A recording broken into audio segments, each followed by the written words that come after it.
Wow, ഡൽഹിയുടെ home ഗ്രൗണ്ടിൽ Arun Jaitley stadium Delhi ക്യാപിറ്റൽസിനെ കൊൽക്കത്ത നൈറ്റ് റൈഡേഴ്സ് 8 വിക്കറ്റിന് ചുരുട്ടിക്കെട്ടി എന്ന് വേണമെങ്കിൽ പറയാം. നോക്കൂ, ആദ്യം ബാറ്റ് ചെയ്ത ഡൽഹി ക്യാപിറ്റൽ ആരും കളിച്ചില്ല. എന്താ ടെസ്റ്റ് കളിക്കുന്ന വരെയായിരുന്നു.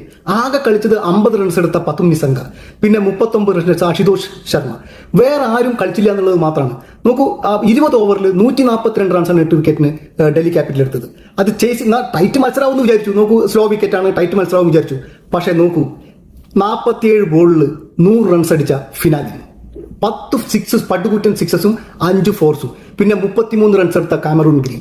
147 റൺസ് അവർ 14.2 ഓവറിൽ അടിച്ചെടുത്തു. അങ്ങനെ KKR നമ്മൾ ഒരു സ്ഥാനം മുന്നിലേക്ക് വന്നിരിക്കുകയാണ്, 7ാം സ്ഥാനത്തേക്ക് വന്നിരിക്കുകയാണ്. ഡൽഹി ക്യാപിറ്റൽ 8ാം സ്ഥാനത്തേക്ക് പോയി. ഏറ്റവും ഇമ്പോർട്ടൻറ്റ് തിങ് നിങ്ങൾ നോക്കേണ്ടത് ഇന്ന് നടക്കാൻ പോകുന്ന കളിയാണ്. രാജസ്ഥാൻ റോയൽസിന്റെ തട്ടകത്തിൽ രാജസ്ഥാൻ റോയൽസ് ഗുജറാത്ത് ടൈറ്റൻസിനെ നേരിടും. ഈ കളിയുടെ ഇമ്പാക്ട് എന്ന് പറഞ്ഞാൽ ഇന്ന് ജയിക്കുന്ന ടീം 2ാം സ്ഥാനത്തേക്ക് പോകും. പക്ഷേ രാജസ്ഥാൻ റോയൽസ് നല്ല റൺ റേറ്റിൽ ജയിക്കുകയാണെങ്കിൽ അവർ 1ാം സ്ഥാനത്തേക്ക് പോകും.